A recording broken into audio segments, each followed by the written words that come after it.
they're both good veteran players they move the puck well. Tyson is a real offensively gifted player. Nursey is more of a two-way player, but they've gelled well together. They play a lot with our big two lines there and get a lot of pucks to them. It was a bit of a slow start in trying to, get a role and find where you fit with the guys and get some chemistry going. And I think, over the last little while, Nursey have developed a bit of chemistry, along with a couple guys up front. So it's, the points are nice, but the wins are the important thing. And, team success comes personal success. So I think that's a big part of it.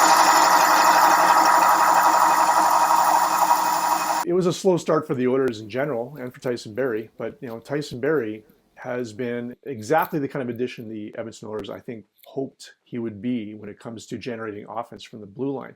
Now, this year, this shortened season, we've seen Barrie, but also Darnell Nurse step into, the roles that had been occupied, mostly by Oscar Klefbom. But we're seeing a lot more offense from the Oilers defense this year than in, previous years. Like, we have to go back a long ways to find a time when the Oilers had this much goal production from defensemen. What has Tyson Barrie brought to the team? Tyson Barrie is an offensive defenseman that maybe he struggled a little bit last year with the Toronto Maple Leafs. He was probably put in a more of a defensive role. He wasn't playing on the top pairing. They had Morgan Riley there that takes up a lot of minutes offensively, and he's a very talented player. So I think maybe Tyson Barrie didn't necessarily find his niche there. And he admitted he had an off season last season in Toronto, and he's a very talented player. And he came to Edmonton knowing that if he could play with Connor McDavid and Leon Draisaitl and they could have a big year on the power play, then he could get some big numbers and he could sign a big contract coming up next season.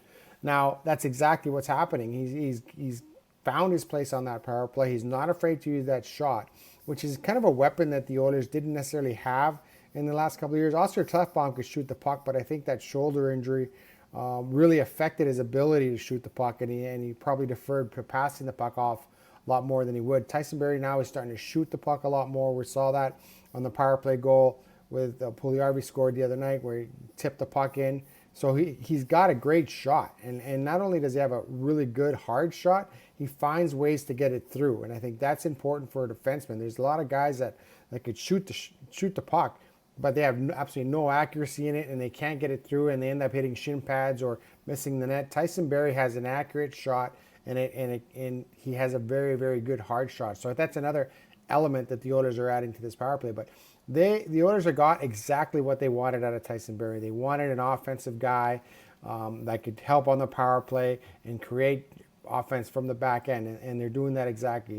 Thinking about Tyson Barrie, offensive defenseman, that's his calling card, and how much you would expect a defenseman considered to be an offensive defenseman, the defensive side of his game.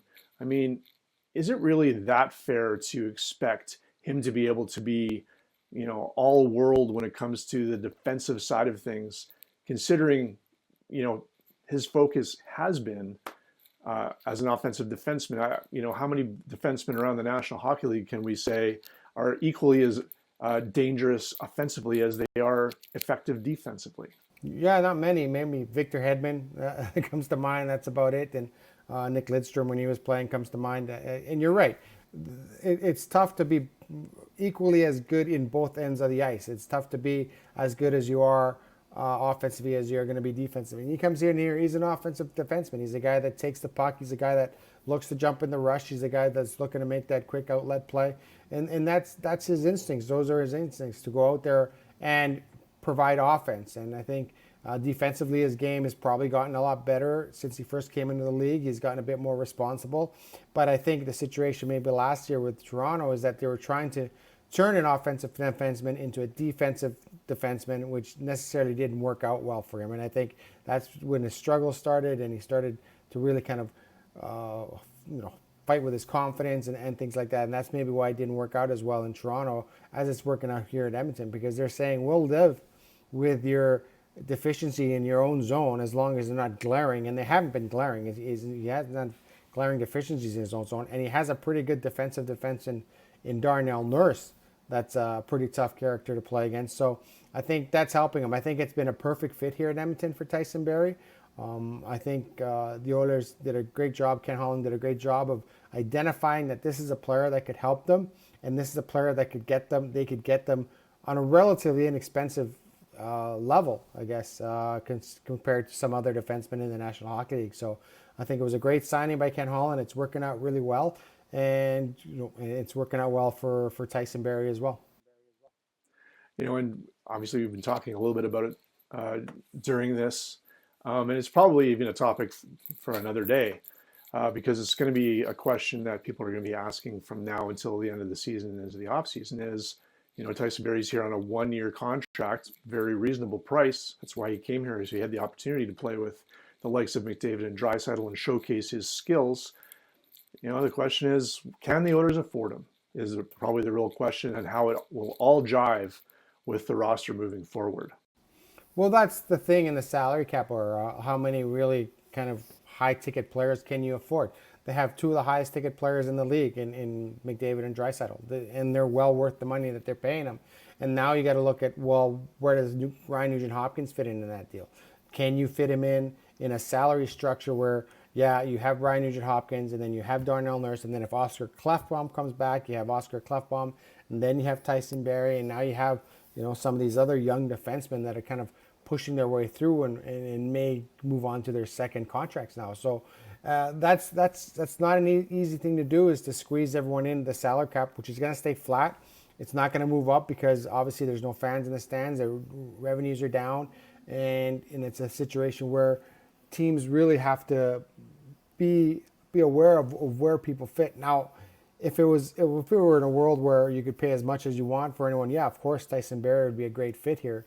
But you have to kind of look at those numbers. Another thing that plays into this is the expansion draft, the Seattle expansion draft. Who do you leave unprotected? Who is Seattle going to take?